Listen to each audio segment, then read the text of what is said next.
며느리가 친구들 모임에서 돌아왔습니다. 남자들은 절대 없을 거라고 장담했던 모임이었습니다.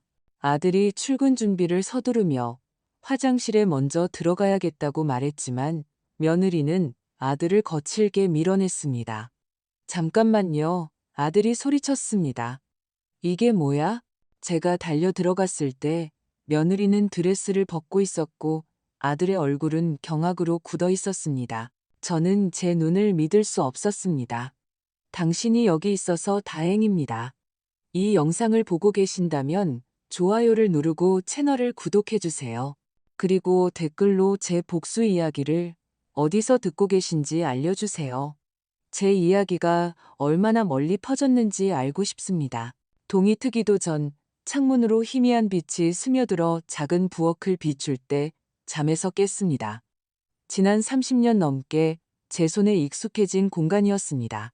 67의 나이에도 저는 여전히 아들 민준과 며느리 수진, 그리고 손녀 하윤의 아침을 차리기 위해 일찍 일어나는 습관을 지키고 있었습니다. 그때 누군가 서투르게 문을 열려는 듯 현관문에서 열쇠 소리가 요란하게 울렸습니다. 이윽고 낡은 나무문이 길고 슬픈 삐걱거림과 함께 열렸습니다. 저는 깜짝 놀라하던 일을 멈추고 돌아보았습니다. 며느리 수진이 비틀거리며 들어오고 있었습니다. 항상 단정하게 빗었던 머리는 새 둥지처럼 헝클어져 있었고 번진 화장 아래 눈은 퀭했습니다. 온몸에서는 독한 술 냄새와 숨막히는 싸구려 향수 냄새가 뒤섞여 풍겨왔습니다. 저는 심장이 거세게 뛰며 그 자리에 얼어붙었습니다. 며느리는 아직 전날 밤에 붉은 실크 드레스를 입고 있었습니다. 여자들끼리 만나는 자리에 입고 간다고 했던 바로 그 옷이었습니다. 하지만 지금 그 드레스는 폭풍이라도 맞은 듯 구겨지고 흐트러져 보기 흉했습니다. 저는 손에 칼을 쥔 채 한마디도 하지 못하고 서 있었습니다. 한때 딸처럼 여겼던 며느리 수진이 이제는 완전히 낯선 사람처럼 보였습니다.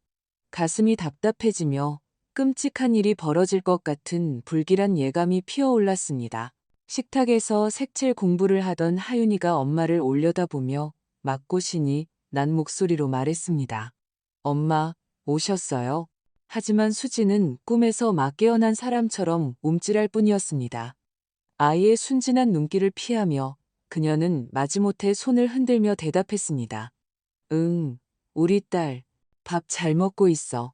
엄마 방에 잠깐 들어갔다가 학교 갈 준비해 줄게. 목소리는 무언가를 숨기려는 듯 힘없고 떨렸습니다. 저는 무거운 마음으로 그녀를 지켜보았습니다. 하윤이는 아무것도 눈치채지 못한 채 다시 그림에 고개를 숙이고 조용히 콧노래를 불렀습니다. 아들 민준이 침실에서 나와 셔츠의 마지막 단추를 채웠습니다. 아내를 본 민준의 미간이 좁혀졌고 눈에는 의심의 빛이 스쳤습니다. 애써 참으려는 것이 보였지만 목소리에서는 짜증을 감추지 못했습니다. 어젯밤에 어디 있었어? 질문은 짧았지만 잔잔한 호수에 돌을 던진 것처럼 무거웠습니다. 수지는 바닥에 시선을 고정한 채 낮은 목소리로 대답했습니다. 친구들이랑 너무 재미있게 놀아서 친구 집에서 자고 왔어요. 그녀의 말은 연습한 변명처럼 거짓되게 들렸습니다. 민주는 지친 표정으로 고개를 저으며 출근 준비를 마저 하기 위해 화장실로 향했습니다. 그 뒷모습을 보며 제 가슴은 바늘로 찌르는 듯 아팠습니다. 제 아들은 좀처럼 화를 내는 성격이 아니었지만 마음 깊이 상처받았다는 것을 알 수 있었습니다. 갑자기 겁먹은 다람쥐처럼 수진이 민준을 앞질러 화장실로 달려갔습니다. 문을 쾅 닫고는 철컥 하고 잠그는 소리가 들렸습니다. 나 먼저 씻을게요. 잠깐만 기다려요. 안에서 다급하고 절박한 목소리가 외쳤습니다. 멀지 않은 부엌에 있던 저는 심장이 빠르게 뛰는 것을 느꼈습니다. 뭔가 단단히 잘못되었습니다. 민주는 미간을 찌푸리며 문을 두드렸습니다. 나 회의 늦었어. 면도만 하고 나올게. 목소리는 여전히 차분했지만 억눌린 짜증이 묻어났습니다. 안 돼요. 수진이 안에서 이례적으로 거칠게 소리쳤습니다. 딱 5분만 기다려요. 그 이상한 단호함에 제 등골이 오싹했습니다. 수지는 민준에게 특히 이런 식으로 행동한 적이 없었습니다. 저는 토마토를 썰다 말고 마치 끔찍한 비밀을 감추고 있는 듯한 화장실 문을 뚫어지게 쳐다보았습니다. 민준은 인내심을 잃었습니다. 생각보다 더 세게 문을 밀었습니다. 문이 쾅 열리며 수진이 옆으로 비틀거렸습니다. 섬세한 붉은 드레스가 그녀의 어깨에서 미끄러져 내렸습니다. 그 소리에 놀라 저는 즉시 달려갔습니다. 식탁에 있던 하윤이도 고개를 들고 걱정스럽게 물었습니다. 할머니, 무슨 일이에요? 화장실의 밝은 조명 아래 벽에 걸린 커다란 거울을 통해 저는 피가 얼어붙는 듯한 광경을 보았습니다. 민주는 공포에 질린 눈을 크게 뜬 채 그 자리에 얼어붙었습니다. 수진의 하얀 목과 어깨에는 마치 흰 종이에 짙은 잉크 자국처럼 검붉은 키스 마크가 선명했습니다. 바닥에는 어제 제가 봤던 수수한 베이지색 속옷과는 전혀 다른 검은 레이스 란제리가 드레스 끝자락 아래로 살짝 보였습니다. 저는 발이 바닥에 붙은 듯 가슴이 꽉 막힌 채 서 있었습니다. 세상에, 저도 모르게 갈라진 목소리로 외쳤습니다. 민준이 분노와 고통으로 떨리는 목소리로 소리쳤습니다. 잠깐, 이게 뭐야? 그의 눈은 마치 보고 있는 것을 믿을 수 없다는 듯 아내의 몸에 있는 자국에서 떨어지지 않았습니다. 수지는 공황 상태에 빠져 서둘러 드레스를 끌어올려 몸을 가렸습니다. 얼굴은 창백했고 손은 떨리고 있었습니다. 그녀는 아무 말도 하지 못하고 뒷걸음질 치다 침실로 달려가 문을 쾅 닫았습니다. 그 소리는 제 심장에 망치질을 하는 것 같았습니다. 남은 침묵은 끔찍했습니다. 오직 시계의 똑딱거리는 소리만이 비극의 시작을 알리는 듯했습니다. 민주는 근처 의자에 주저앉았습니다. 얼굴은 종이처럼 하얗고 입술은 떨렸지만 아무 말도 나오지 않았습니다. 저는 찢어지는 마음으로 아들을 바라보았습니다. 제 인생을 바쳐 키운 자랑스러운 아들이었습니다. 그런데 지금 제 앞에서 무너져 내리고 있었습니다. 안아주고 위로의 말을 건네고 싶었지만 목이 메어 말이 나오지 않았습니다. 저는 떨리는 손으로 빵 쟁반을 식탁에 놓으며 하윤이가 방금 터진 혼란을 눈치채지 못하게 하려 애썼습니다. 아이는 순진하게 색칠 공부를 계속했지만 걱정스러운 눈빛이 제 마음을 아프게 했습니다. 할머니, 엄마 괜찮아요? 아이가 작은 목소리로 물었습니다. 저는 애써 미소 지으며 아이의 머리를 쓰다듬었습니다. 괜찮아, 우리 강아지. 엄마가 그냥 피곤해서 좀 쉬려는 거야. 저는 민준 옆에 앉았습니다. 제 늙은 손이 떨리는 그의 어깨에 부드럽게 얹혔습니다. 붉어진 눈, 넋이 나간 듯 창백한 얼굴. 온 집안이 침묵과 고통의 매 순간을 알리는 시계 소리에 짓눌려 숨이 막힐 것 같았습니다. 그 순간 오래된 영화처럼 따뜻함과 슬픔으로 가득 찬 먼 기억들이 밀려왔습니다. 30여 년 전 제가 겨우 32살이었을 때 제 인생은 영원히 바뀌었습니다. 남편 철수는 건설 현장 비계 사고로 세상을 떠났습니다. 문을 두드리는 소리와 떨리는 목소리로 소식을 전하던 그날 오후를 아직도 기억합니다. 텅 빈 집에서 당시 겨우 3살이었던 민준이를 끌어안고 저는 소리도 내지 못한 채 눈물만 흘렸습니다. 젊은 나이에 과부가 되어 돈 한 푼 없고 가까운 친척도 없었습니다. 저는 그저 어린 아들을 보며 스스로에게 다짐할 뿐이었습니다. 선자야, 이제 네가 철수 목까지 해야 해. 이 아이를 훌륭한 남자로 키워야 해. 그 후의 나날들은 고난의 연속이었습니다. 낮에는 동네 빵집에서 뜨거운 오븐 앞에서 몇 시간씩 일하며 손이 퉁퉁 붓도록 반죽을 했습니다. 밤에는 나무 수레를 끌고 길모퉁이에서 행인들에게 뜨거운 떡볶이를 팔았습니다. 손에는 굳은 살이 박였고 허리는 너무 아파 어떤 날은 한 자세로만 누울 수 있었습니다.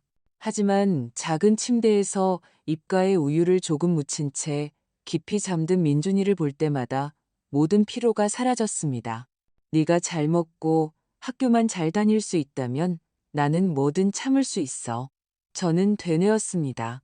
민준이는 어릴 때부터 속이 깊은 아이였습니다. 아무것도 사달라고 조르거나 불평하지 않았습니다. 가끔 이웃 아이들이 그저 꿈만 꿀 수 있는 장난감을 가지고 노는 것을 곁눈질로 바라보는 것을 볼 때도 있었지만요. 한 번은 집구석에 앉아 낡은 종이에 연필로 건물을 그리고 있는 아이를 발견했습니다. 엄마, 언젠가 제가 엄마한테 크고 아주 예쁜 집을 지어줄게요. 아이가 반짝이는 눈으로 말했습니다.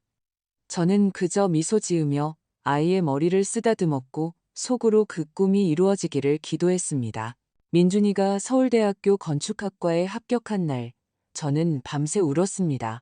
등록금을 내기 위해 조상들로부터 물려받은 마지막 땅을 팔아야 했습니다. 철수와 제가 언젠가 온 가족이 함께 살 집을 짓자고 꿈꾸던 외곽의 작은 땅이었습니다. 하지만 아깝지 않았습니다. 너는 공부해야 해. 이 고통스러운 삶에서 벗어나야 해. 저는 되뇌었습니다. 졸업식 날, 학사모를 쓴 민준이는 대학교 교정을 가로질러 달려와 저를 힘껏 껴안았습니다. 엄마, 제가 해냈어요. 감격에 겨워 갈라진 목소리로 외쳤습니다. 저는 아들을 힘껏 안았습니다. 눈물이 뺨을 타고 흘러내렸고 저는 아들의 단단한 팔에 안겨 잠시 정신을 잃었습니다. 제 인생에서 가장 행복한 순간이었습니다. 마치 모든 희생이 보상받는 것 같았습니다.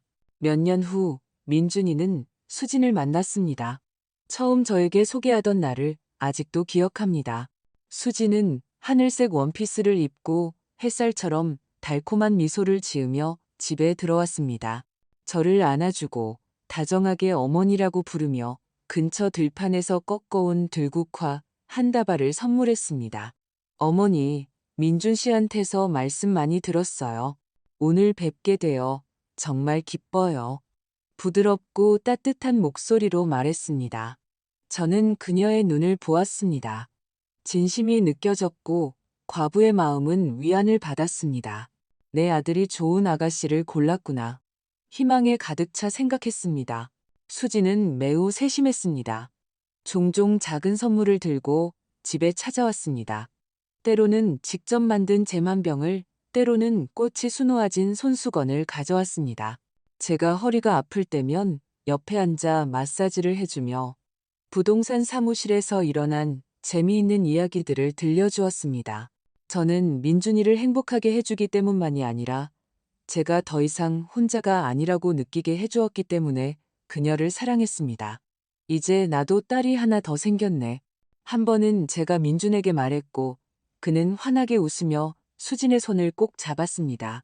그들의 결혼식 날, 온 동네가 잔치 분위기였습니다. 저는 사람들 속에 서서 검은 정장을 입은 아들이 아름다운 신부의 손을 잡고 성당으로 들어가는 모습을 바라보았습니다. 종소리가 울려 퍼지고 민준의 눈은 행복으로 빛났습니다. 저는 눈물을 닦으며 제 아들 철수에게 온전한 가정을 선물해 주신 하느님께 감사했습니다. 보여요? 우리 아들이 행복을 찾았어요. 마치 그가 아직 어딘가에서 우리를 내려다보고 있는 것처럼 속으로 중얼거렸습니다. 하윤이가 태어났을 때 제 기쁨은 2배가 되었습니다. 수지는 헌신적인 엄마였습니다. 아이가 울 때면 밤새 잠 못 이루고 달래주었고 장난감 하나, 옷 한 벌도 신중하게 골랐습니다. 한 번은 하윤이 침대 옆에 앉아 아이의 머리를 쓰다듬으며 감미로운 목소리로 자장가를 불러주는 모습을 보았습니다. 나는 사람을 잘못 보지 않았어. 만족감으로 가슴이 벅차올랐습니다. 수지는 단순한 며느리가 아니라 우리 가족에게 없어서는 안 될 일부였습니다. 하지만 그 후 균열이 나타나기 시작했습니다. 작지만 저 같은 늙은 어미가 알아차리기에는 충분히 눈에 띄는 균열이었습니다. 처음에는 휴대폰이었습니다. 수지는 절대 휴대폰을 몸에서 떼어놓지 않았습니다. 항상 비밀번호가 걸려 있었고 식사 중에는 화면을 엎어두었습니다. 한 번은 진동이 울리자 화들짝 놀라며 베란다로 뛰어가 누가 들을까 두려운 듯 속삭이며 통화하는 것을 보았습니다. 그냥 친구랑 통화하는 거겠지. 스스로를 다독였지만 어미의 직감은 저를 불안하게 했습니다. 그 다음은 명품 가방과 옷들이 그녀의 옷장을 채우기 시작했습니다. 저는 남의 일에 참견하는 사람이 아니지만 건축기사인 민준의 월급을 잘 알고 있었습니다. 아들은 열심히 일했지만 생활비와 하윤이를 키우는 데 빠듯했습니다. 그 사치품들은 어디서 난 걸까요? 한 번은 제가 부드럽게 물었습니다. 수진아, 그새 옷 참 예쁘다. 어디서 샀니? 그녀는 태연한 어조로 미소 지었습니다. 아, 친구가 선물로 줬어요. 자기 안 입는 옷을 자주 주거든요. 하지만 그녀의 회피하는 눈빛은 제 의심을 키웠습니다. 어떤 친구가 그렇게 비싼 물건들을 선물할까요? 수진의 친구들과의 외출은 점점 잦아졌습니다. 늦은 밤에 나가곤 했습니다. 여자들끼리 저녁을 먹으러 간다고 했지만 새벽에 평소 쓰던 것과는 다른 낯선 향수 냄새를 풍기며 돌아왔습니다. 한 번은 거울 앞에서 정성껏 화장을 하고 가장 몸에 붙는 드레스를 고르는 것을 보았습니다. 그러고는 저를 향해 미소 지으며 말했습니다. 어머니, 그냥 간단하게 뭐 좀 먹고 올게요. 걱정 마세요. 저는 고개를 끄덕였지만 속으로는 마음이 무거웠습니다. 며느리가 거짓말을 하고 있다는 것을 알기 위해 어미에게는 설명이 필요 없었습니다. 저는 스스로를 진정시키려 애썼습니다. 아직 젊으니까 노는 걸 좋아하겠지. 나는 이제 늙어서 너무 의심이 많아졌나 봐. 환하게 웃으며 저를 어머니라고 부르던 바로 그 아가씨. 수진이 무언가를 숨기고 있을 리 없다고 믿고 싶었습니다. 민준의 행복을 깨고 싶지 않았습니다. 하윤이에게 상처를 주고 싶지 않았습니다. 하지만 오늘 아침 그녀의 어깨에 있는 멍 자국과 화장실 바닥에 버려진 검은 레이스 란제리를 보고 나니 그 모든 아름다운 기억과 제가 쌓아온 신뢰가 비눗방울처럼 터져버렸습니다. 그날 아침 식사 시간, 우리 집 작은 부엌은 무겁고 숨막히는 공기로 가득 찼습니다. 접시에 부딪히는 식기 소리가 벽시계에 똑딱거리는 소리와 뒤섞였습니다. 민주는 멍한 눈으로 마치 자신이 뭘 하는지도 모르는 사람처럼 계란 프라이를 의미 없이 뒤적이고 있었습니다. 저는 찢어지는 마음으로 아들을 바라보았습니다. 바로 어제만 해도 하윤이와 웃으며 생기 넘치는 목소리로 이야기하던 아들이었습니다. 지금은 고통과 저 역시 느끼는 의심 속에 갇힌 그림자 같았습니다. 수지는 맞은편에 고개를 숙인 채 앉아 손가락 사이로 젓가락을 겨우 움직이고 있었습니다. 빵 한 조각을 맛보더니 이내 일어나 태연한 척 말했습니다. 제가 하윤이 학교 데려다 줄게요. 아침 식사마저 하세요. 순진한 눈의 하윤이는 엄마 손을 잡고 문 쪽으로 즐겁게 뛰어가며 오늘 있을 수학 시험에 대해 신나게 이야기했습니다. 그들이 떠나는 모습을 보며 저는 설명하기 힘든 복잡한 감정을 느꼈습니다. 하윤이를 멈춰 세워 안아주고 우리 가족을 위협하는 어두운 비밀들로부터 보호해주고 싶었습니다. 하지만 저는 그저 무력하게 서서 테이블 가장자리를 힘껏 쥘 뿐이었습니다. 수진이 돌아오자 집안의 분위기는 더욱 긴장되었습니다. 그녀는 나무 바닥에 하이힐 소리를 내며 들어왔지만 발걸음에는 예전의 자신감이 없었습니다. 저는 식탁 구석에 앉아 유리잔을 닦는 척했지만 눈은 그녀에게서 떼지 않았습니다. 수지는 민준 앞에 멈춰서서 잠시 망설이다가 그의 옆에 앉았습니다. 지쳐 보였고 눈은 부어 있었으며 금방이라도 울 것처럼 반짝였습니다. 저는 곧 한바탕 소동이 벌어지리라는 것을 직감했습니다. 민준은 미간을 찌푸린 채 차가운 눈빛으로 고개를 들었습니다. 분노로 떨리는 목소리로 한자 힘주어 말했습니다. 그 자국들 뭐야, 수진? 그리고 그 속옷, 어젯밤에 입었던 거 아니잖아. 설명해봐. 그 질문은 숨막히는 침묵을 가르는 칼날처럼 날카로웠습니다. 저는 잔 닦는 것을 멈췄습니다. 손이 허공에서 멈췄고 심장이 거세게 뛰었습니다. 듣고 싶었습니다. 그 부정할 수 없는 흔적들을 정당화하기 위해 무슨 변명을 늘어놓을지 알고 싶었습니다. 수지는 부당하게 비난받은 사람처럼 놀란 표정으로 눈을 동그랗게 뜨고 고개를 들었습니다. 그러고는 노련한 배우처럼 울음을 터뜨렸습니다. 눈물이 뺨을 타고 흘러내렸고 번진 화장은 그녀를 더욱 초라하게 만들었습니다. 당신 저를 어떻게 생각하는 거예요? 민준 씨? 흐느끼며 목이 맨 소리로 말했습니다. 어젯밤엔 그냥 수영장에서 깜짝 파티를 했을 뿐이에요. 여자친구들밖에 없었다고요. 아무도 없었어요. 저는 침묵 속에서 지켜보았습니다.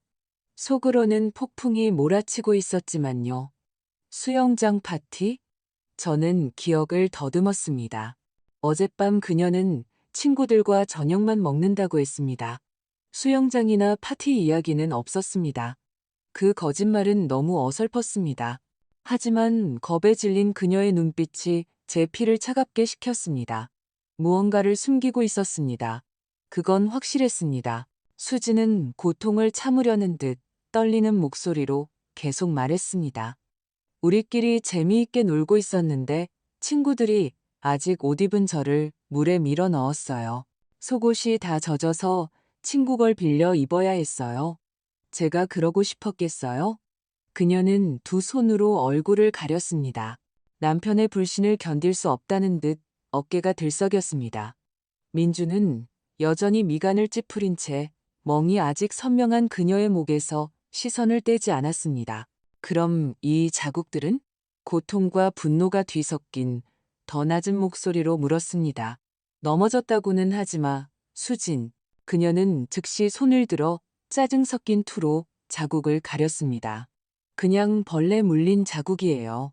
정원에서 늦게까지 술 마셨는데 모기가 엄청 많았어요. 제 말 못 믿어요? 정말 제가 당신이랑 하윤이한테 그런 짓을 할 수 있다고 생각해요? 그 마지막 질문은 민준의 심장에 밝힌 화살과 같았습니다. 그가 꼼짝도 못하는 것을 보았습니다. 눈에 서렸던 분노가 혼란으로 바뀌기 시작했습니다. 그는 아내를 보고 식탁을 보고 마치 자신과 싸우는 것처럼 주먹을 쥐었습니다. 저는 여전히 구석에서 그 완벽한 연기를 목격하고 있었습니다. 수진의 모든 말, 모든 눈물은 계산된 것이었습니다. 어떻게 하면 그를 의심하게 만들고 어떻게 하면 불신한 것에 대해 죄책감을 느끼게 하는지 알고 있었습니다.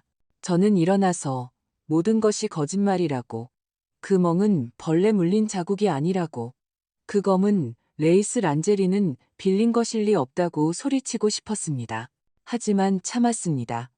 지금 제가 말하면 민주는 그저 어머니가 부부를 갈라놓으려 한다고 생각할 것이기 때문이었습니다. 몇 분간의 긴장된 침묵 끝에 민준이 한숨을 쉬었습니다. 그의 목소리는 거의 속삭임으로 낮아졌습니다. 미안해. 내가 너무 화가 나서 그랬어. 그 사과가 제 가슴을 심했게 마시다. 저는 제 아들을 알았습니다. 그는 수진을 사랑했습니다. 눈이 멀 정도로 사랑했습니다. 그리고 그 사랑이 바로 그를 속이기 쉽게 만드는 것이었습니다. 수지는 능숙하게 남편의 어깨에 머리를 기대고 피난처를 찾는 새끼 고양이처럼 팔로 그를 감쌌습니다. 그냥 나를 믿어줬으면 좋겠어요. 그녀가 달콤하지만 계산적인 목소리로 속삭였습니다. 민주는 결국 굴복했습니다. 마치 모든 의심이 사라진 것처럼 그녀를 안고 위로했습니다. 저는 아들이 제 눈에서 의심과 고통을 보지 않기를 바라며 시선을 돌렸습니다. 가슴이 찢어지는 듯 했습니다. 한때 수진을 사랑했습니다. 딸처럼 여겼습니다. 하지만 지금 그렇게 완벽하게 연기하는 그녀를 보니 그저 낯선 사람, 제 아들의 사랑을 이용하는 누군가로만 보였습니다. 그녀의 모든 몸짓, 모든 말은 수년간 쌓아온 신뢰를 찢어놓는 비수 같았습니다. 바로 그때 하윤이가 방에서 뛰쳐나왔습니다. 발랄하게 뛰며 환한 미소를 띤 채 말했습니다. 엄마, 어제 재미있게 놀았어요? 아이가 의심 하나 없이 맑은 목소리로 물었습니다. 수지는 움찔했습니다. 미소가 순식간에 굳었습니다. 그녀는 아이의 머리를 쓰다듬으며 목소리의 즐거움을 가장했습니다. 응, 우리 딸. 친구들이랑 아주 잘 놀았어. 하지만 그녀의 눈이 저와 마주쳤을 때 하윤이 앞에서 제가 무언가 말할까 두려워하는 듯한 공포의 빛이 스쳤습니다. 저는 손녀에게 미소 지으며 제 쪽으로 끌어당겼습니다. 할머니랑 같이 있자. 오늘 학교에서 뭐 배웠는지 얘기해줘. 하지만 속으로는 찢어지는 기분이었습니다. 하윤이를 보며 저는 그저 아이를 보호하고 싶었습니다. 엄마의 비밀로 더럽혀지지 않도록 순수한 세계를 지켜주고 싶었습니다. 하지만 어떻게 설명할 수 있을까요? 아이가 가장 사랑하는 엄마가 거짓말의 거미줄을 치고 있다는 것을. 저는 일어나 음식 쟁반을 부엌으로 가져가며 손이 떨리지 않게 애썼습니다. 전날 밤의 술 냄새, 수진의 겁에 질린 눈빛, 그리고 벌레 물린 자국이라고는 도저히 정당화할 수 없는 그 멍들. 모든 것이 끔찍한 퍼즐 조각이었습니다. 저는 그녀가 말하는 것처럼 상황이 단순하지 않다는 것을 알았습니다. 빌린 속옷, 수영장 파티, 그녀의 변명은 허술하고 거짓되었습니다. 하지만 가장 마음 아팠던 것은 제 아들 민준이 그 거짓말들을 믿기로 결정했다는 것이었습니다. 며칠 후 민준은 모든 것을 잊은 것처럼 보였습니다. 그는 즉 공사 현장에 몰두했습니다. 새벽에 집을 나서서 캄캄한 밤이 되어서야 돌아왔습니다. 억지로 미소 짓고 아무 일도 없었던 것처럼 하윤이와 이야기하는 것을 보았습니다. 하지만 그의 눈은 때때로 답없는 질문들로 가득 찬 어딘가를 헤매고 있었습니다. 저는 그가 여전히 자신과 싸우고 있다는 것을 알았습니다. 속으로는 이미 균열이 생겼지만 인정하고 싶지 않아서 수진의 변명을 믿으려고 애쓰는 것이었습니다. 반면에 저는 잊을 수 없었습니다. 의심은 독충처럼 밤낮으로 제 마음을 갉아먹었습니다. 수진을 볼 때마다 그녀의 목에 있던 멍, 바닥에 버려져 있던 검은 란젤이, 그리고 방으로 도망칠 때의 그 공포에 질린 눈빛이 떠올랐습니다. 그녀의 연기가 어디까지 갈 수 있을지, 그녀가 숨기고 있는 진실이 얼마나 어두울지 궁금했습니다. 저는 팔짱만 끼고 있을 수 없었습니다. 제 아들과 손녀가, 그들이 가장 사랑하는 사람이 짠 거짓말 속에서 살아가도록 내버려 둘 수 없었습니다. 어느 날 오후 뜨거운 햇살이 창문을 통해 들어오고 있을 때 저는 부엌에 앉아 하윤이의 저녁을 준비하고 있었습니다. 아이가 학교에서 돌아올 시간이었고 아이가 그토록 좋아하는 전통 김치찌개를 끓여주고 싶었습니다. 가족의 낡은 노트북이 얇은 먼지층에 덮인 채 식탁 위에 놓여 있었습니다. 어머니께서 가르쳐 주신 진한 국물 맛을 내기 위한 정확한 레시피를 찾으려고 노트북을 켰습니다. 화면이 켜지고 무거운 생각들을 떨쳐내기 위해 인터넷에서 몇 개의 요리 동영상을 보며 집중하려 했습니다. 갑자기 화면 구석에 작은 팝업 창이 나타나며 가벼운 알림음이 울렸습니다. 카카오톡 알림이었습니다. 어젯밤 최고였어. 사랑해. 저는 얼어붙었습니다. 심장이 잠시 멈췄습니다. 발신자는 낯선 남자의 이름 박지훈이었습니다. 가족 주소록에 없는 이름이었습니다. 민준의 친구나 직장 동료도 아니었습니다. 적어도 제가 아는 사람 중에는 없었습니다. 저는 그 글자들을 쳐다보며 누군가 꽉 누르는 것처럼 가슴이 답답해지는 것을 느꼈습니다. 금지된 비밀을 건드린 것처럼 등골을 타고 소름이 돋았습니다. 밖을 내다보니 수진이 베란다에 서면 원피스를 바람에 부드럽게 나부끼며 빨래를 널고 있었습니다. 민주는 아직 돌아오지 않았습니다. 분명히 아직 공사 현장에 있을 것이었습니다. 집은 조용했고 작은 정원에서 새들이 지저귀는 소리만 들렸습니다. 그때 며칠 전 수진이 휴대폰이 고장났다며 제게 노트북을 빌려달라고 했던 것이 기억났습니다. 어머니, 휴대폰이 고장났어요. 컴퓨터 좀 잠깐 빌려주실 수 있어요? 아무렇지 않은 듯 태평한 목소리로 말했었습니다. 분명히 카카오톡 PC 버전을 열어두고 끄는 것을 잊은 것이었습니다.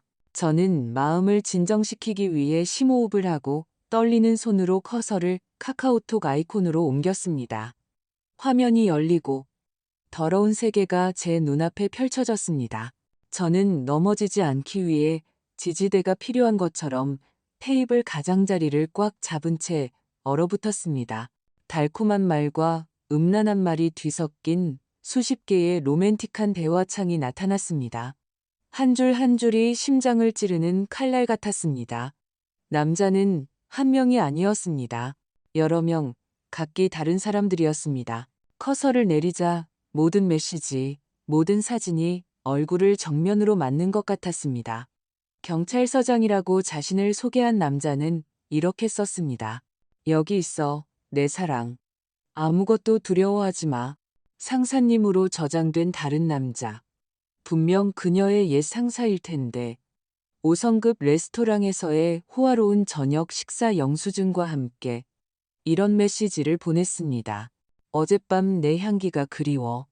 근육을 자랑하는 사진을 올린 헬스 트레이너는 차마다 읽을 수 없을 정도로 저속한 말들을 썼습니다. 은행원 한 명은 그녀를 내 여왕님이라고 부르며 마치 그녀를 부양하는 것처럼 거액의 이체 확인증을 보냈습니다. 더 끔찍한 것은 최강민이라는 남자가 금지된 스테로이드 약물로 보이는 물건 구매에 대해 새 물건 들어왔어. 한번 해볼래?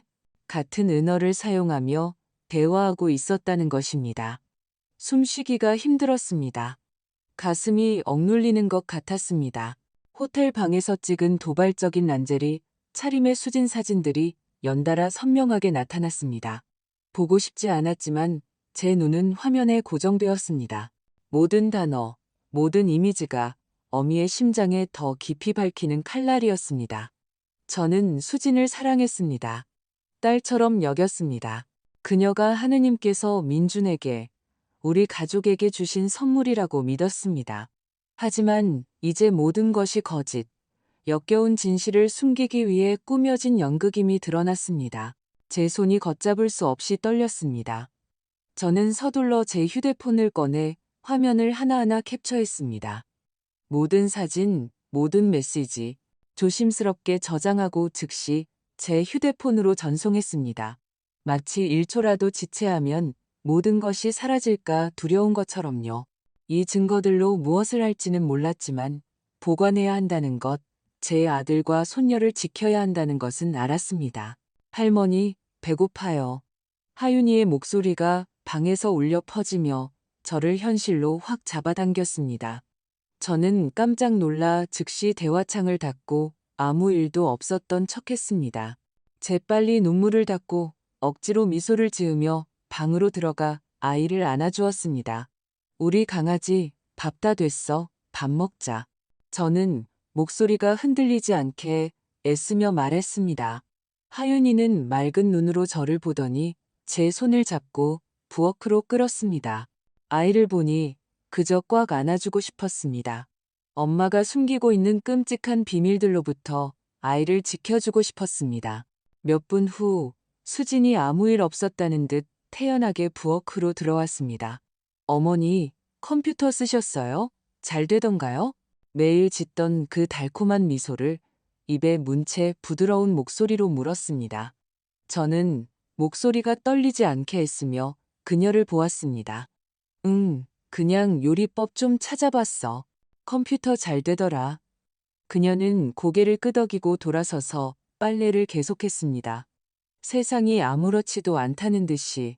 하지만 저는 그 미소 뒤에 다른 사람이 있다는 것을 알았습니다. 두 개의 삶을 사는 누군가가 그날 밤 온 집이 잠들었을 때 저는 방에 홀로 남아 휴대폰 불빛으로 얼굴을 비췄습니다. 저장해둔 사진들을 다시 열었습니다. 모든 메시지, 모든 이미지, 모든 단어. 새로운 칼날이 제 심장에 밝히는 것 같았습니다. 민준을 생각했습니다. 제 희생으로 자라난 세월을, 하윤이를, 아이의 순수한 웃음을, 그리고 한때 믿고 사랑했던 여자, 수진을 생각했습니다. 그 모든 신뢰는 산산조각 났습니다. 민준에게 바로 말할 수 없다는 것을 알았습니다. 그는 수진을 사랑했습니다. 위험할 정도로 맹목적으로 사랑했습니다. 만약 제가 이 증거들을 보여준다면 그는 아마 제가 그의 아내를 미워하고 그의 가정을 파탄내려고 한다고 생각할지도 모릅니다. 그가 더 이상 고통받거나 모든 것에 대한 믿음을 잃게 할 수는 없었습니다. 하지만 이대로 둘 수도 없었습니다. 저는 어둠 속에서 스스로에게 속삭였습니다. 선자야, 침착해야 해. 이제 시작일 뿐이야. 노트북 화면에서 그 끔찍한 메시지들을 본 날부터 저는 더 이상 예전처럼 수진을 볼 수 없었습니다. 이제 그녀는 자신의 연극에서 완벽한 아내와 엄마 역할을 연기하는 노련한 배우처럼 보였습니다. 저는 강제로 탐정이 된 것처럼 조용히 신중하게 그녀를 관찰하기 시작했습니다. 그리고 보면 볼수록 민준과 하윤이 앞에서는 조금의 균열도 보이지 않으면서 두 개의 삶을 사는 그녀의 은폐 능력에 더욱 경악했습니다. 아침 햇살이 창문으로 들어올 때면 부엌은 다시 수진의 무대가 되었습니다. 그녀는 일찍 일어나 가스레인지 앞에 서서 즐거운 멜로디를 흥얼거리며 계란을 부치고 밥을 지었습니다. 하윤아, 계란 하나 더 줄까? 엄마가 해줄게. 햇살처럼 부드러운 미소로 말했습니다. 식탁에 앉아있던 하윤이는 환하게 웃으며 재빨리 고개를 끄덕였습니다. 네, 엄마. 엄마가 해주는 게 제일 맛있어요. 넥타이를 매며 들어오던 민준도 미소를 지으며 칭찬했습니다. 냄새 좋다. 여보, 아침 고마워. 수지는 돌아서서 그의 뺨에 가볍게 입을 맞추고 다정한 목소리로 대답했습니다. 많이 먹어요. 오늘 공사 현장에서 힘들 텐데. 그 장면을 보면 누구나 헌신적인 아내가 있는 행복한 가정이라고 생각할 것입니다. 하지만 식탁 구석에 앉아 이미 식어버린 커피를 들고 있던 저는 등골이 오싹해지는 것을 느낄 뿐이었습니다. 저는 수진의 휴대폰이 진동할 때마다 그녀가 억지 미소로 감추려 애쓰면서도 움찔하는 것을 알아차렸습니다. 그녀는 일어나 부드럽게 양해를 구했습니다. 베란다에 잠깐만 다녀올게요. 친구한테서 전화가 와서요. 그러고는 재빨리 나가 유리문을 닫고 전화기 너머에 누군가와 낮은 목소리로 이야기했습니다. 한 번은 제가 문 가까이 있었는데 간신히 알아들을 수 있었습니다. 메시지 보내지 마. 이 시간엔 그 사람이 의심하기 시작해. 그 말들은 비수처럼 제가 노트북에서 본 것을 확인시켜 주었습니다. 그녀는 단지 비밀을 숨기는 것이 아니라 매 걸음을 신중히 조심하며 완전한 의식을 가지고 그렇게 하고 있었습니다. 어느 날 오후 마당에서 빨래를 널고 있을 때 침실에서 수진의 목소리가 들렸습니다. 문이 살짝 열려 있었고 그녀의 목소리는 낮았지만 다급했습니다. 아니, 지금 전화하지 마. 그 사람 곧 도착해. 오늘 밤에 문자할게. 저는 하윤이의 셔츠를 손에 쥔 채 얼어붙었습니다. 가슴이 억눌렸습니다. 제 그림자가 문을 지나치자 그녀의 목소리가 갑자기 끊기고 서둘러 전화를 끊는 소리가 들렸습니다. 그녀는 즉시 나와 저를 보고 환한 미소를 지었습니다. 빨래 널고 계셨네요. 어머니, 제가 도와드릴게요. 하지만 그녀의 눈에는 숨기지 못한 공포의 빛이 스쳤습니다. 저는 아무것도 듣지 못한 척 고개를 끄덕였지만 방금 또 다른 진실의 조각과 마주쳤다는 것을 알았습니다. 그날 저녁 식사 때 민주는 수진이 준비한 잡채를 맛보고는 감탄하며 그녀를 칭찬했습니다. 정말 맛있다. 어떤 식당보다 더 잘하네, 진짜로. 사랑이 가득한 눈으로 그녀를 보며 말했습니다. 수진은 미소 지었지만 저는 그녀의 손이 식탁 아래에서 빠르게 휴대폰 자판을 두드리며 입가에 미소를 잃지 않은 채 긴급한 메시지에 답장하는 것을 알아차렸습니다. 저는 맞은편에서 먹는 척하며 그녀를 관찰했지만 모든 음식이 목에 걸리는 것 같았습니다. 일어나서 휴대폰을 빼앗아 민준에게 진실을 보여주고 싶었지만 참았습니다. 섣불리 행동하면 충분한 증거도 없이 제 아들을 고통 속으로 밀어 넣을 뿐이라는 것을 알았습니다. 어느 날 오후 평소보다 일찍 시장에서 돌아왔습니다. 집은 조용했고 선풍기 소리만 들렸습니다. 야채 봉지를 들고 거실로 들어서자 수진이 큰 거울 앞에서 반짝이는 에메랄드 그린 색의 몸에 꼭 맞는 실크 드레스를 입어보는 것을 보았습니다. 그녀는 몸을 돌려 만족스럽게 자신을 바라보다가 저를 보고는 화들짝 놀랐습니다. 재빨리 상표를 뜯어 쓰레기통에 버렸습니다. 어머니, 일찍 오셨네요. 목소리가 조금 떨렸고 이내 억지 웃음을 지었습니다. 친구가 보내준 옷 한번 입어보는 중이었어요. 저는 그녀의 눈을 똑바로 쳐다보며 차갑게 대답했습니다. 새 옷 예쁘네. 그런데 민준이가 하윤이 학원비로 큰 돈을 막 냈는데 지금 옷 살 돈이 어디서 나니? 저는 그녀의 반응을 기다리며 한자 힘주어 말했습니다. 수지는 순간 얼굴이 살짝 붉어졌지만 이내 평정을 되찾았습니다. 아, 이건 미리 받은 생일 선물이에요, 어머니. 제가 감히 돈을 함부로 쓰겠어요? 여전히 달콤한 미소였지만 그녀의 눈빛에는 불편함이 묻어났습니다. 저는 더 이상 아무 말도 하지 않고 그저 고개를 끄덕이고 돌아섰습니다. 그녀가 저를 설득했다고 믿게 내버려 두었습니다. 하지만 그녀가 방을 나갔을 때 저는 조용히 쓰레기통을 열었습니다.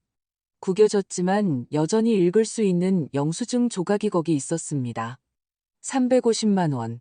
시내 중심가의 고급 패션 매장에서 구매한 것이었습니다. 저는 그 종이를 쥐었습니다. 분노로 손이 떨렸습니다.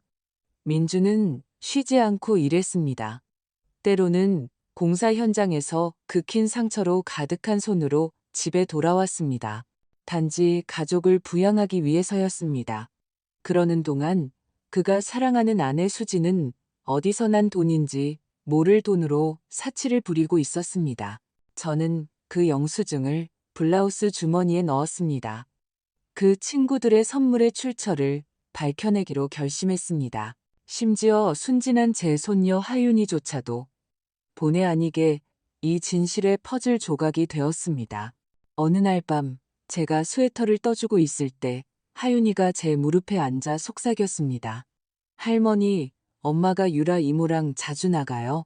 저번에 이모한테 우리 일은 민준 씨가 절대 알면 안 되라고 말하는 것도 들었어요. 아이는 말을 마치고 하품하며 제 가슴에 머리를 기댔습니다. 그 말이 제 심장을 잠시 멈추게 했다는 것을 깨닫지 못한 채였습니다. 저는 아이의 머리를 쓰다듬으며 부드럽게 대답했습니다. 그랬구나, 우리 강아지. 엄마가 또 다른 말은 안 했어? 하윤이는 이미 눈이 감긴 채 고개를 저었습니다. 아니요, 그냥 일찍 자라고만 했어요. 저는 아이를 힘껏 안았지만 속에서는 분노의 불길이 타올랐습니다.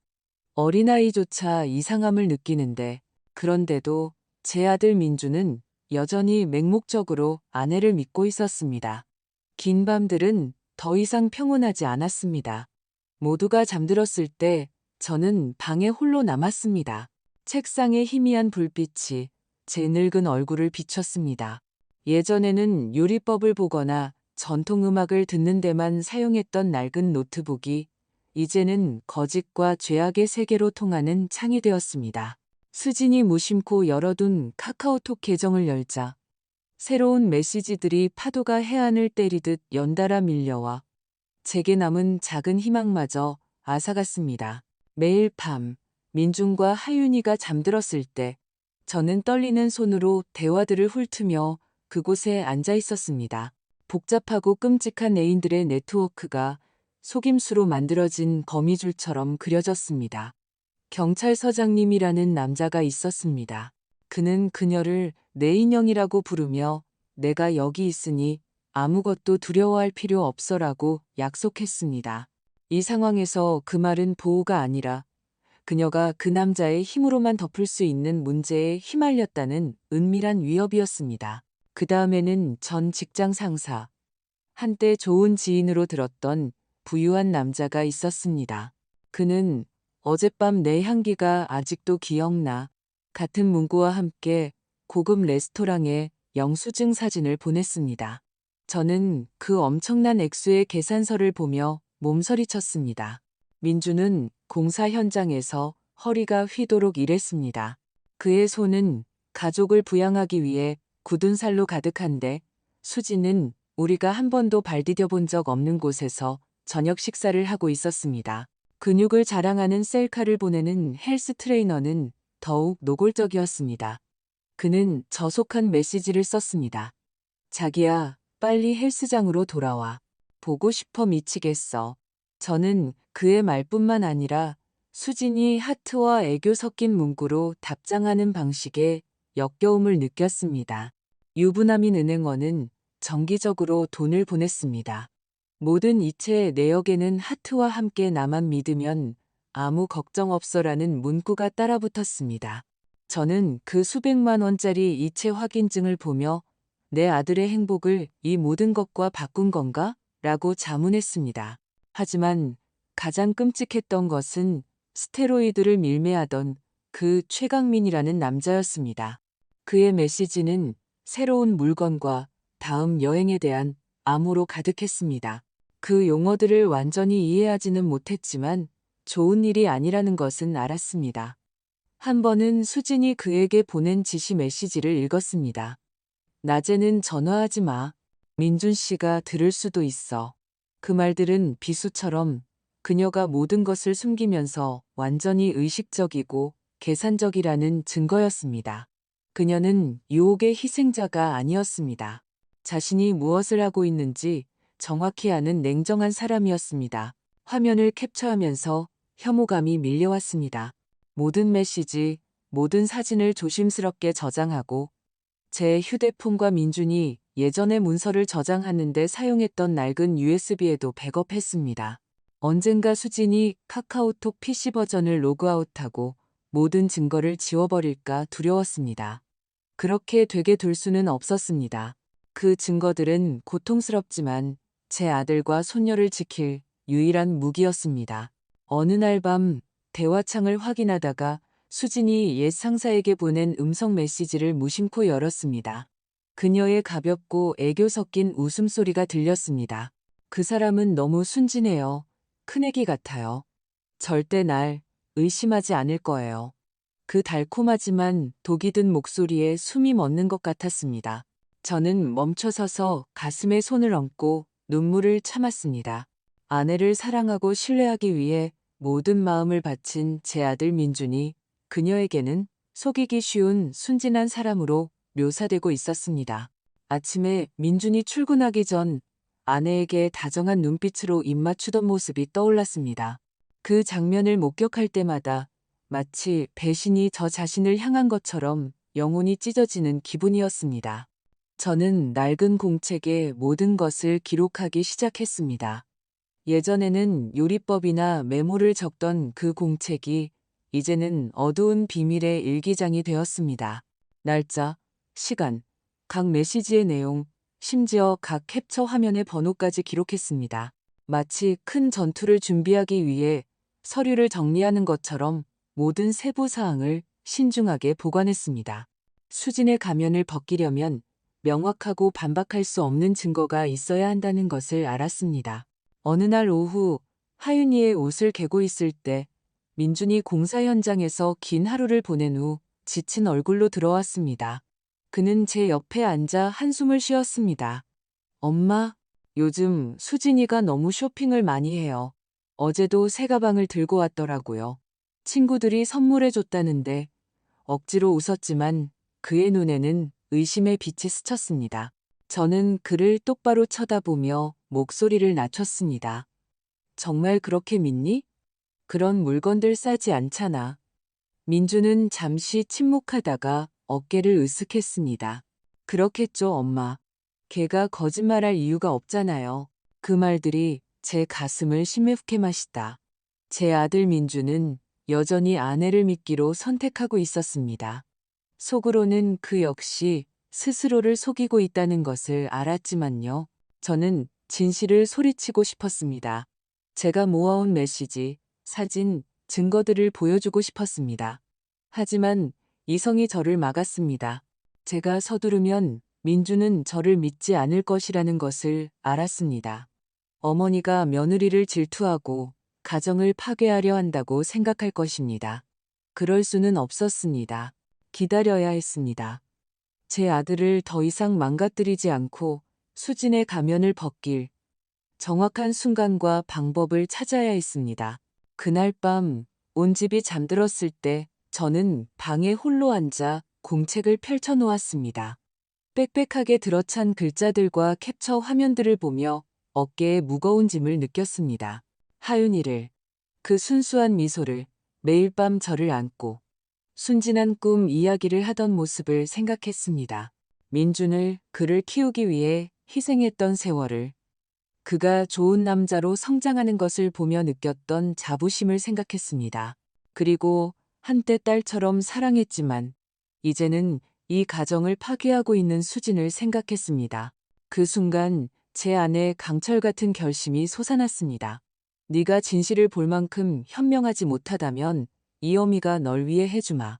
저는 스스로에게 속삭였습니다. 공책을 닫고 침대 및 비밀 서랍에 넣었습니다. 밖에서는 차가운 달빛이 창문으로 들어와 앞으로의 길이 어려움으로 가득할 것임을 상기시켜주는 것 같았습니다. 하지만 두렵지 않았습니다. 저는 이미 민준을 혼자 키우며 가장 힘든 날들을 견뎌냈습니다. 이제 제 아들과 손녀를 위해 어떤 도전에도 맞설 준비가 되어 있었습니다.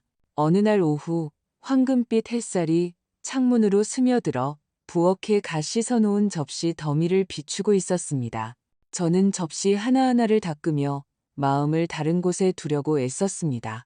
하지만 의심과 고통은 검은 구름처럼 저를 따라다녔습니다. 거실 식탁 위에 놓인 낡은 노트북. 열기가 두려웠던 그 노트북이 갑자기 부드러운 불빛과 함께 켜졌습니다. 저는 깜짝 놀라 손에 든 접시를 떨어뜨릴 뻔했습니다. 카카오톡 알림이 떴습니다. 내 계획은 어떻게 돼가? 발신자는 수진의 가장 친한 친구라는 유라였습니다. 몇 번 본 적 있는 아가씨였는데 항상 미소 짓고 있었지만 눈에는 차가움이 숨어 있었습니다. 심장이 가슴 밖으로 튀어나올 것처럼 뛰었습니다. 저는 앞치마에 손을 닦고 불안하면서도 호기심에 가득 차 식탁으로 빠르게 걸어갔습니다. 수진이 실수로 열어둔 카카오톡 계정이었습니다. 저는 떨리는 손으로 앉아 대화를 열었습니다. 메시지들이 나타났고 단어 하나하나가 심장에 밝히는 비수 같았습니다. 커서를 내리자 서서히 끔찍한 계획이 드러나기 시작했습니다. 수진은 이렇게 썼습니다. 그 사람이 이제 덜 의심하기 시작했어. 고소장 제출하려면 멍자국 몇 개만 더 있으면 돼. 유라가 답했습니다. 연기 잘하는 거 잊지 마. 다음번엔 거울 앞에서 우는 연습이라도 해봐. 저는 몸이 떨리는 것을 느끼며 화면에 눈을 고정한 채 계속 읽었습니다. 음성 파일 아이콘이 나타났습니다. 숨을 참았습니다. 손이 너무 떨려서 테이블에 손을 짚어야 했고 재생 버튼을 눌렀습니다. 수진의 목소리가 고통에 찬 듯 끊어지며 들려왔습니다. 민준 씨, 나 너무 아프게 하지 마. 그러고는 가슴 찢어지는 울음을 터뜨렸는데 너무나 설득력이 있어서 누구라도 끔찍한 일을 겪고 있다고 믿을 정도였습니다. 하지만 어미의 마음으로 저는 모든 소리에 담긴 거짓을 알아차렸습니다. 고통의 울음이 아니었습니다. 어떤 진짜 감정도 없이 텅 빈 연습하는 사람의 울음이었습니다. 계속 스크롤을 내리자 또 다른 메시지가 제 피를 차갑게 식혔습니다. 수진이 물었습니다. 손목을 꽉 잡아서 멍이 들었다고 하면 설득하기에 충분할까? 아니면 증거가 더 필요할까? 유라는 냉정하게 계산적으로 답했습니다. 그거면 충분하고도 남아. 헬스장에서 생긴 멍자국 쓰고 그 사람 탓으로 돌려. 저는 의자에 주저앉아 가슴에 손을 얹고 숨이 막히는 것을 느꼈습니다. 세상에 수지는 단지 속이고 이중 생활을 하는 것만이 아니었습니다. 민준을 허위로 고소하고 그의 인생을 망치고 심지어 감옥에 보낼 계획까지 세우고 있었습니다. 불타는 분노가 저를 휩쓸었지만 곧 공포가 그 자리를 대신했습니다. 제가 딸처럼 대했던 그녀가 그렇게 잔인할 수 있다니. 저는 휴대폰을 들어 녹음기를 켜고 음성 메시지 전체를 재생하며 모든 소리를 조심스럽게 녹음했습니다. 그리고 모든 대화, 모든 메시지 한 줄 한 줄을 어떤 세부 사항도 놓치지 않고 캡처했습니다. 멈추면 마음을 짓누르는 고통에 무너질 것 같아 기계적으로 했습니다. 모든 사진, 모든 녹음은 증거였지만 동시에 제 영혼에 더 깊은 상처를 남기는 비수였습니다. 민준을, 아내에게 바치던 사랑스러운 눈빛을, 항상 좋은 남편, 좋은 아버지가 되려고 노력하던 모습을 생각했습니다. 그리고 순진한 손녀 하윤이를 생각했습니다. 엄마가 그 잔인한 계획을 성공시킨다면 아이는 어떻게 될까요? 바로 그때 문이 열리고 하윤이가 환한 얼굴로 종이 한 장을 높이 들고 달려 들어왔습니다. 할머니, 저 수학 시험에서 100점 맞았어요. 즐겁게 뛰며 저를 향해 외쳤습니다. 저는 억지로 미소를 지으려 애썼습니다. 아이를 힘껏 안았지만 손은 떨리고 있었습니다. 정말 잘했어, 우리 딸. 안에서 타오르는 공포를 숨기며 갈라지는 목소리로 말했습니다. 하윤이는 눈치채지 못했습니다. 선생님과 친구들에 대해 신나게 계속 이야기했지만 저는 그저 아이를 더 꽉 안아 엄마가 만들고 있는 거짓말의 세계로부터 보호해주고 싶었습니다. 그날 밤 수진이 저녁을 준비하는 동안 저는 부엌 구석에서 조용히 그녀를 관찰했습니다. 그녀는 자연스럽고 미소를 띤 채 움직였고 심지어 야채를 썰면서 즐거운 멜로디를 흥얼거렸습니다. 어머니, 많이 드세요. 어머니가 제일 좋아하시는 설렁탕 끓였어요. 아무 일도 없었다는 듯 달콤한 목소리로 말했습니다. 저는 그녀를 보았습니다. 그 완벽한 미소를 보고 등골이 오싹해지는 것을 느꼈습니다. 천사의 탈을 쓴 악마. 어떻게 그렇게 연기를 잘할 수 있을까요? 어떻게 사랑하는 남편을 파멸시킬 계획을 세우면서 가족을 위해 요리를 할 수 있을까요? 저는 저를 삼키는 분노를 참으며 입술을 깨물었습니다. 잠 못 이루는 밤들은 제가 더 이상 두려움과 의심 속에서 살 수 없다는 것을 깨닫게 했습니다. 그녀가 사악한 계획을 실행하기를 앉아서 기다릴 수 없었습니다. 행동할 때 제 아들과 손녀를 위해 정의를 실현할 때가 왔습니다. 남편의 유품을 보관하던 낡은 서랍을 뒤져 남편이 쓰던 오래된 휴대폰을 꺼냈습니다.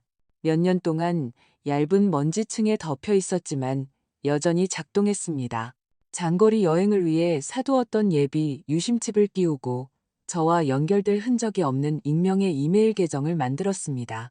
그 작은 방의 어둠 속에서 저는 전투를 준비하는 전사처럼 느껴졌습니다.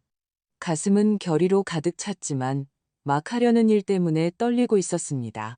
저는 밤새도록 제가 모은 모든 증거, 캡처 화면, 녹음, 메시지들을 정리했습니다. 모든 것을 수진의 각 애인에 따라 이름이 붙은 폴더에 잘 분류했습니다. 마치 재판을 준비하는 것처럼 모든 세부 사항을 확인하며 가족을 지키는 어머니의 꼼꼼함으로 했습니다. 수진을 이기려면 교활해야 하고 그녀가 반응할 시간을 주지 않도록 그림자 속에서 움직여야 한다는 것을 알았습니다. 그날 아침 수진이 하윤이를 학교에 데려다 준 직후 저는 노트북 앞에 앉아 심호흡을 하고 반격을 시작했습니다. 익명의 이메일 계정을 열어 수진에게 돈을 주던 은행원의 아내에게 첫 번째 이메일을 보냈습니다. 호텔에서 수진과 그녀의 남편이 꽉 껴안고 뜨거운 키스를 나누는 보기만 해도 메스꺼운 사진들을 첨부했습니다. 짧게 한 줄 썼습니다. 남편분에 대한 진실을 아셔야 합니다. 그리고 보내기 버튼을 눌렀습니다.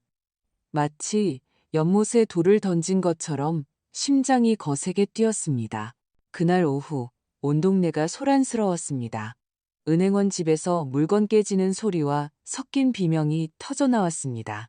저는 뒷마당에서 식물에 물을 주는 척했지만 귀는 모든 소리에 집중하고 있었습니다. 이웃 아주머니 한 분이 제게 달려와 속삭였습니다.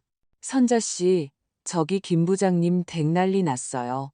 사모님이 불륜 어쩌고 소리 지르면서 그릇을 다 깨부쉈대요. 저는 그저 고개를 끄덕이며 태연한 표정을 유지했지만 속으로는 약간의 안도감을 느꼈습니다. 첫 번째 공격은 명중했습니다. 다음은 수진의 전 직장 상사, 회사 돈을 이용해 그녀를 후원했던 그 남자를 겨냥했습니다. 저는 모든 증거, 애정 어린 메시지, 호화로운 저녁 식사 영수증을 그의 회사 인사과와 이사회에 보냈습니다. 이렇게 썼습니다. 귀사의 이사님이 예산을 이렇게 사용하십니다. 이틀 후 지역신문은 그 부동산 회사에 대한 대대적인 내부 감사에 대한 기사를 실었습니다. 일면에 그의 이름이 실린 것을 보았고 아무도 제가 배후에 있다는 것을 몰랐지만 작은 희망의 빛을 느꼈습니다. 수진이 쌓아 올린 지원군들이 무너지기 시작했습니다. 헬스장 트레이너에게는 그의 평판을 공격하기로 했습니다. 금지 약물 판매에 대한 그의 메시지들을 자녀들이 그곳에서 운동하는 부모들 단체 채팅방에 보냈습니다. 이렇게 썼습니다. 자녀들이 이런 사람에게 훈련받기를 원하십니까? 즉시 불매운동이 터졌습니다. 부모들이 헬스장에 가서 그의 해고를 요구했고 그곳의 수익이 하루 만에 급락했다는 소식을 들었습니다. 저는 부엌에서 친구를 통해 그 소식을 들으며 몇 주 만에 처음으로 제가 상황을 통제하고 있다는 것을 느꼈습니다. 수진을 내 인형이라고 부르던 경찰서장은 다음 목표였습니다. 저는 그가 술집에서 수진을 껴안고 있는 사진을 예전에 길모퉁이에서 떡볶이를 팔 때 알게 된 몇몇 기자들에게 보냈습니다. 사진 설명으로 이렇게 썼습니다. 정의를 집행하는 책임자는 밤에 무엇을 할까요? 얼마 후 그가 부적절한 행위로 조사를 받고 있다는 것을 알게 되었습니다. 오랜 친구가 전화해서 온 도시가 그 스캔들로 떠들썩하다고 말해주었습니다. 저는 그저 미소 지으며 아무것도 모른다고 말했습니다. 하지만 속으로는 방금 수진의 네트워크에 강력한 일격을 가했다는 것을 알았습니다. 마지막으로 스테로이드를 밀매하던 최강민에게는 위험한 카드를 쓰기로 했습니다. 가짜 계정으로 그에게 글을 썼습니다. 수진이가 내 은신처를 전부 불었어. 경찰이 널 노리고 있어. 그날 밤 제 방창문에서 최강민이 마당에서 수진에게 전화하는 것을 보았습니다. 그는 가로등 불빛 아래 창백한 얼굴로 멈추지 않고 욕을 하며 전화기에 소리치고 있었습니다. 반대편의 수진은 그를 진정시키려 애썼지만 저는 그녀가 이리저리 걸으며 머리를 감싸쥐는 것을 보았습니다. 마치 공황 상태 직전인 것처럼 보였습니다. 제가 한 모든 일은 일주일 사이에 일어났습니다. 모든 이메일, 모든 메시지는 상대를 쓰러뜨리기 위해 말을 놓는 체스 선수처럼 정밀하게 계산된 움직임이었습니다. 저는 거실에 조용히 앉아 하윤이의 옷을 개는 동안 수지는 우리에 갇힌 맹수처럼 이리저리 서성였습니다. 그녀의 전화는 쉬지 않고 울렸습니다. 때로는 소리치고 때로는 울었습니다. 한 번은 물잔을 바닥에 내던지기까지 했습니다. 왜 이런 일이 일어나는 거야? 누가 이런 짓을 하는 거야? 떨리는 목소리로 외쳤지만 아무도 대답하지 않았습니다. 민주는 아내를 보았습니다. 당혹감으로 가득 찬 얼굴로 한숨을 쉬었습니다. 무슨 일이야, 수진? 무슨 일 있으면 말해. 걱정스러운 어조로 말했습니다. 하지만 그녀는 그저 고개를 저으며 침실로 달려가 문을 쾅 닫았습니다. 저는 거기에 남아 하윤이의 작은 옷가지 하나하나를 개었습니다. 마음은 안도감과 무거움으로 동시에 가득 찼습니다. 안도한 것은 제가 옳은 일을 하고 있다는 것, 제 아들과 손녀를 지키고 있다는 것을 알았기 때문입니다. 하지만 무거웠던 것은 이 비밀을 간직한 채 혼자 해야 했기 때문입니다. 가장 사랑하는 사람인 민준에게조차도 저는 아내를 위로하려는 그를 보며 영혼이 두 조각으로 갈라지는 것 같았습니다. 그는 무슨 일이 일어나고 있는지 전혀 몰랐습니다. 그의 어머니가 그의 인생을 구하기 위해 조용한 전투를 벌이고 있다는 것을 몰랐습니다. 매일 밤 모두가 잠들었을 때 저는 제 공책을 열어 이미 한 일과 아직 해야 할 일을 확인했습니다. 이 체스 게임은 이제 막 시작되었지만 이번에는 제가 우위에 있다는 것을 알았습니다. 수진의 애인 네트워크에 대한 제 공격 이후 그녀는 완전한 공황 상태에 빠졌습니다. 한때 빛나던 얼굴은 이제 초췌해졌고 잠 못 이루어 눈은 퀭했으며 제가 너무나 잘 알던 그 거짓 미소는 사라졌습니다. 그녀는 유령처럼 집안을 배회했습니다. 전화는 쉬지 않고 진동했지만 받을 때마다 들리는 것은 그녀의 비명이나 흐느낌뿐이었습니다. 경찰서장에서 스테로이드 밀매상에 이르기까지 그녀가 의지했던 자들이 등을 돌리고 있으며 거짓 위에 세운 세계가 무너지고 있다는 것을 저는 알았습니다. 어느 날 밤 민준이 공사 현장에서 하루 종일 일한 후 지쳐서 늦게 돌아왔습니다. 제가 부엌에서 하윤이에게 줄 저녁을 준비하고 있을 때 아들의 무거운 발소리가 들렸습니다. 갑자기 거실 입구에서 멈추더니 놀란 목소리로 외치는 소리가 들렸습니다. 수진, 무슨 일이야? 저는 그쪽으로 달려갔고 제가 본 광경에 심장이 멎는 것 같았습니다. 수진은 거실 한가운데 쓰러져 있었습니다. 눈은 빨갛고 눈물은 뺨을 타고 흘러내렸습니다. 손목에는 어설프게 감은 붕대가 있었고 신선한 핏방울 몇 개가 묻어 있었습니다. 그녀는 민준을 올려다보며 가슴 찢어지는 울음을 터뜨렸습니다. 내가 뭘 견뎌왔는지 알아요? 이 지옥에서 하루도 더 못 살겠어요. 민준은 당황해서 재빨리 그녀 옆에 무릎을 꿇었습니다. 떨리는 손으로 그녀의 어깨를 잡았습니다. 무슨 말이야? 무슨 일인데? 어서 말해봐. 거의 비명에 가까운 고뇌의 찬목소리로 외쳤습니다. 저는 문틀 뒤에 영혼이 얼어붙은 채 서 있었습니다. 그것은 진짜 고통이 아니라는 것을 알았습니다. 궁지에 몰린 자의 절박한 연기, 또 다른 무대일 뿐이었습니다. 핏자국, 임시방편의 붕대, 모든 것이 어설프게 꾸며졌지만 여전히 아내를 맹목적으로 사랑하는 민준을 속이기에는 충분했습니다. 다음 날, 수지는 SNS에 장문의 글을 올렸습니다. 두려움 속에 사는 아내의 고통을 토로하는 글이었습니다. 수년간의 학대, 몸에 난 상처에 대해 썼고 더욱 비참해 보이도록 조명을 조절한 붕대 감은 손목 사진을 첨부했습니다. 그 글은 순식간에 퍼져나갔습니다. 온 가족과 민준의 친구들이 쉬지 않고 전화해서 불안하게 물었습니다. 민준이한테 무슨 일이야? 선자 씨, 정말 민준이가 수진이를 때렸어요? 한 사촌은 의심 가득한 목소리로 전화했습니다. 저는 그저 입술을 굳게 다물고 짧게 대답했습니다. 사실 아니에요. 걱정 마세요. 하지만 속에서는 가슴이 불타는 것 같았습니다. 수지는 제 아들을 배신했을 뿐만 아니라 이제는 모두의 눈에 그를 괴물로 만들려고 했습니다. 며칠 후 민준이 창백한 얼굴과 떨리는 손으로 종이 한 장을 들고 제 방으로 들어왔습니다. 엄마, 이거 보세요. 갈라진 목소리로 말했습니다. 저는 그것을 받아들었고 심장이 내려앉는 것을 느꼈습니다. 수진의 이혼 소송장이었고 가정폭력 고소장이 첨부되어 있었습니다. 문서에는 그녀가 주장하는 구타가 상세히 묘사되어 있었고 심지어 사설병원의 상해 진단서까지 있었습니다. 민주는 두 손으로 머리를 감싸쥐고 의자에 주저앉았습니다. 절망적인 목소리로 말했습니다. 엄마, 저는 아무 짓도 안 했어요. 손댄 적도 없어요. 왜 저한테 이러는 걸까요? 그는 잃어버린 아이처럼 붉어진 눈으로 저를 올려다보았습니다. 저는 그의 어깨에 손을 얹고 단호한 목소리를 유지하려 애썼습니다. 진정해, 아들아. 아무도 내 인생을 망치게 두지 않을 거야. 하지만 속으로는 찢어지는 기분이었습니다. 제 모든 희생으로 키운 아들이 사랑했던 여자 때문에 이렇게 망가진 모습을 보니 어릴 때처럼 그를 안고 보호해주고 싶었습니다. 하지만 마음만으로는 부족하다는 것을 알았습니다. 그를 구하기 위해 이성적으로 행동해야 했습니다.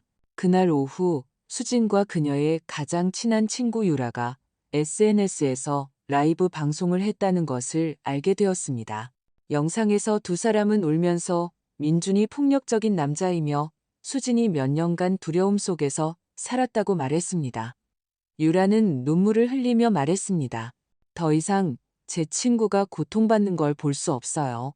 수진이는 자유로워질 자격이 있어요. 저는 분노가 타오르는 것을 느끼며 휴대폰을 꽉 쥐고 화면을 보았습니다. 이웃들은 민준을 다른 시선으로 보기 시작했고 그가 지나갈 때마다 수군거렸습니다. 옆집 할머니 한 분은 심지어 저를 따로 불러 낮은 목소리로 물었습니다. 선자 씨, 정말 민준이가 그래요? 저는 그저 고개를 저으며 차분한 목소리로 말했습니다. 듣는 대로 믿지 마세요. 진실은 곧 밝혀질 거예요. 하지만 속으로는 더 이상 기다릴 수 없다는 것을 알았습니다. 수지는 너무 멀리 갔고 제가 행동하지 않으면 아들의 인생을 파괴하는데 성공할 것이었습니다.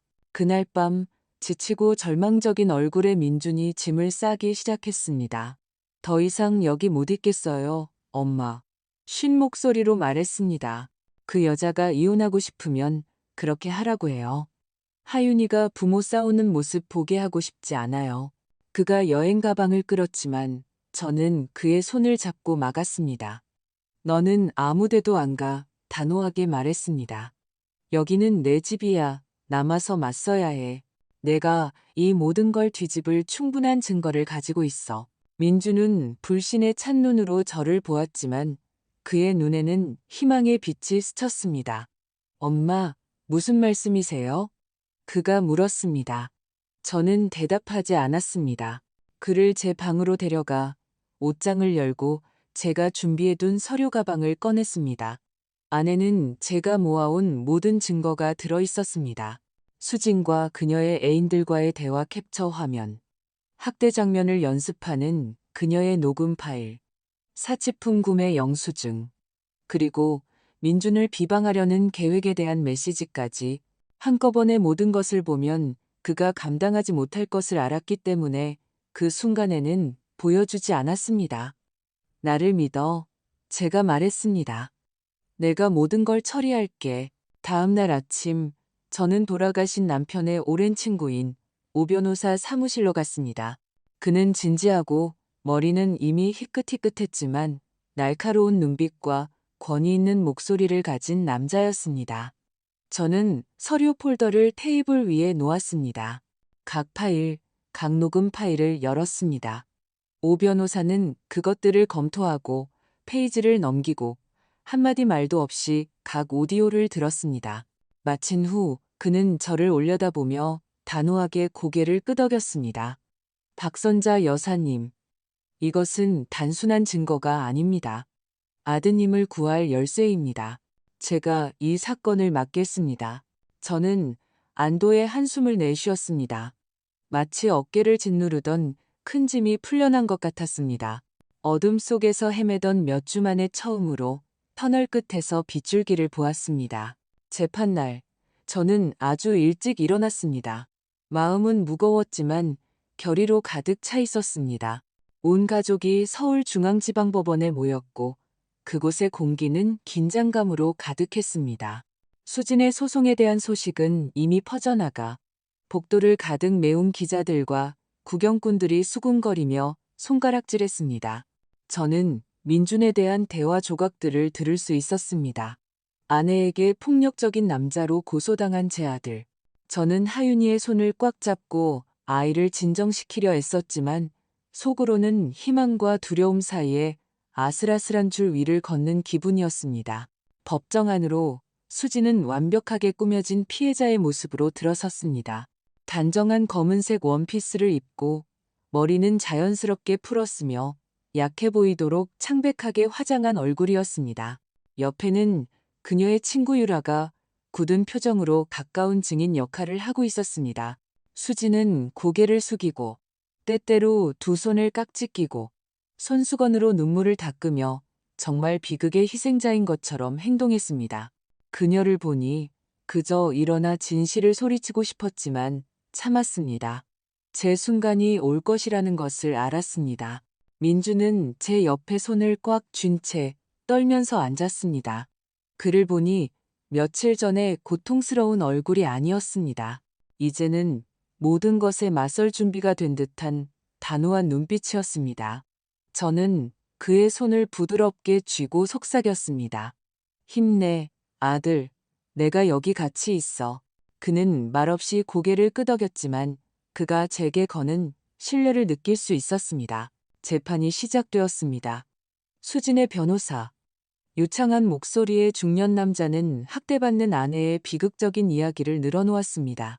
수진의 손목과 팔에 있는 멍사진과 사설병원의 진단서를 보여주었습니다.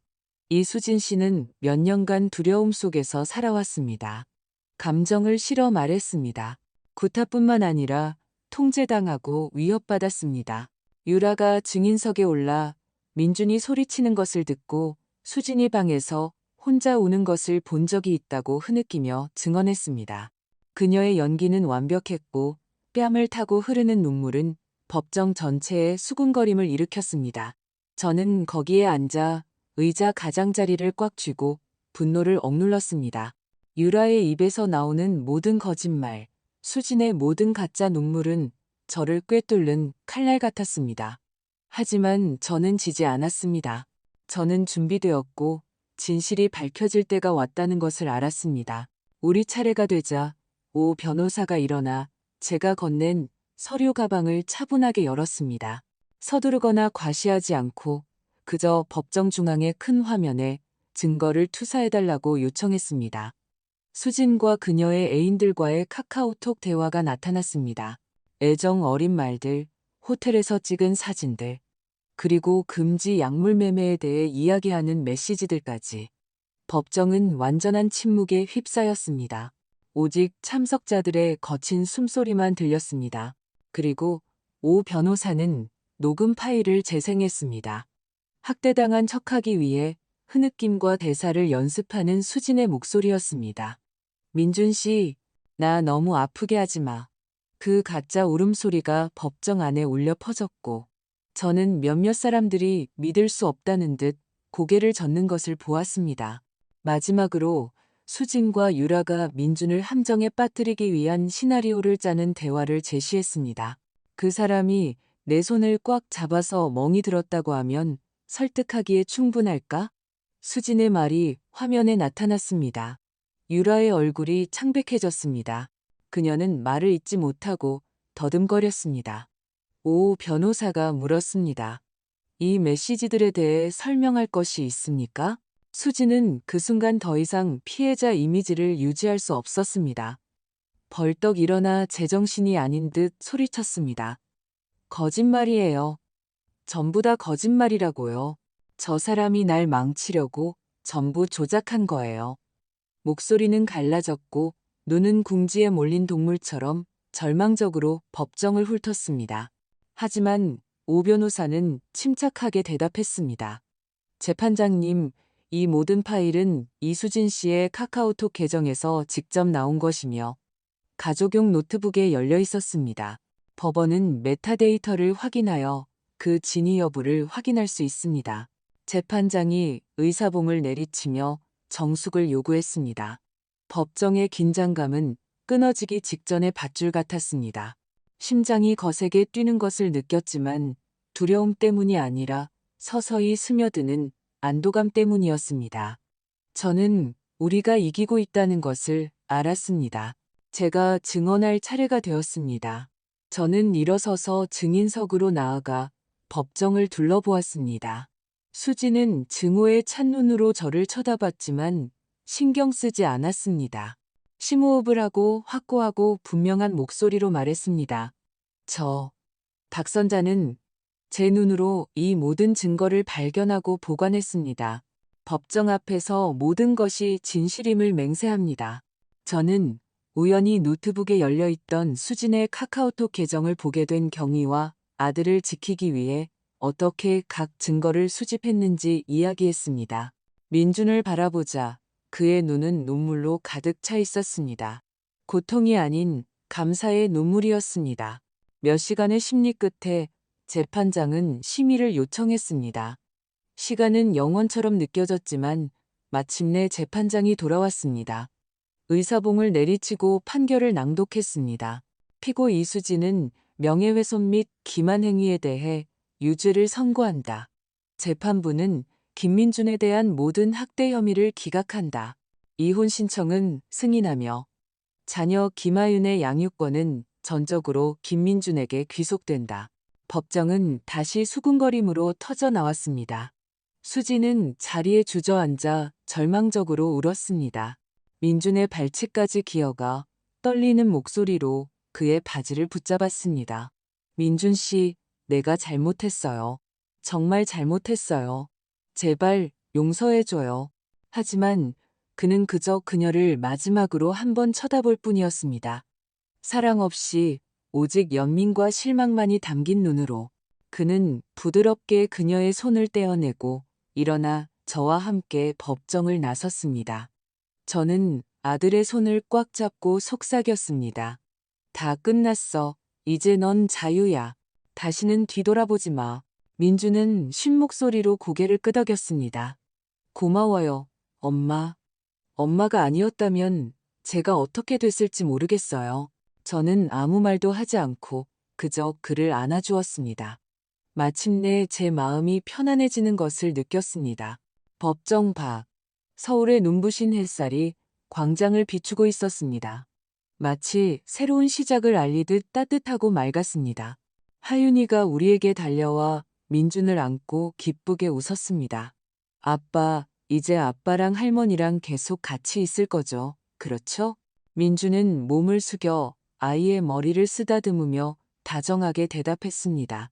그럼 우리 딸, 이제부터는 너랑 아빠랑 할머니만 있을 거야. 저는 감정이 벅차오르는 마음으로 두 사람을 바라보았습니다. 저는 싸웠습니다. 이 가족을 지키기 위해 가장 어두운 날들을 이겨냈습니다. 민준의 영혼에 난 상처는 치유되는데 시간이 걸리겠지만 함께라면 해낼 수 있다는 것을 압니다. 저는 깊고 푸른 하늘을 올려다보며 속으로 중얼거렸습니다. 여보, 보여요? 우리 아들이 구원받았어요. 그리고 그 순간 오랫동안 잃어버렸던 평화를 느꼈습니다. 그 순간 저는 깊은 것을 깨달았습니다. 가족은 단지 사랑의 안식처가 아니라 거짓과 배신, 그리고 어두운 음모 앞에서 용기와 분별력을 시험받는 곳이기도 하다는 것을. 우리는 넘어질 수 있지만 가장 신성한 것을 지키기 위해 다시 일어설 수도 있습니다. 모두에게 말하고 싶습니다. 맹목적인 사랑이 진실을 가리게 두지 마세요. 그리고 침묵이 악의 공범이 되게 두지 마세요. 때로는 단 한 사람이 용기를 내어 일어나 말하는 것만으로도 어둠이 숨을 곳이 없어지기 때문입니다. 방금 들으신 이야기는 관련된 분들의 신원을 보호하기 위해 이름과 장소를 변경했습니다. 저희는 심판하기 위해서가 아니라 누군가 듣고 잠시 멈춰 성찰하기를 바라는 마음으로 이 이야기를 전합니다. 얼마나 많은 어머니들이 자신의 집안에서 조용히 고통받고 있을까요? 정말로 궁금합니다. 만약 당신이 제 입장이었다면 어떻게 하시겠습니까? 평화를 유지하기 위해 침묵을 선택하시겠습니까? 아니면 당신의 목소리를 되찾기 위해 모든 것에 맞설 용기를 내시겠습니까? 여러분의 의견을 알고 싶습니다. 모든 이야기는 다른 사람의 길을 비추는 촛불이 될 수 있기 때문입니다. 하느님은 언제나 축복하시며 용기가 우리를 더 나은 날들로 이끌 것이라고 확신합니다. 이 순간 마지막 화면의 채널에서 가장 사랑받는 이야기 두 편을 남겨두겠습니다. 분명 놀라실 겁니다. 이 순간까지 저와 함께 해주셔서 감사합니다.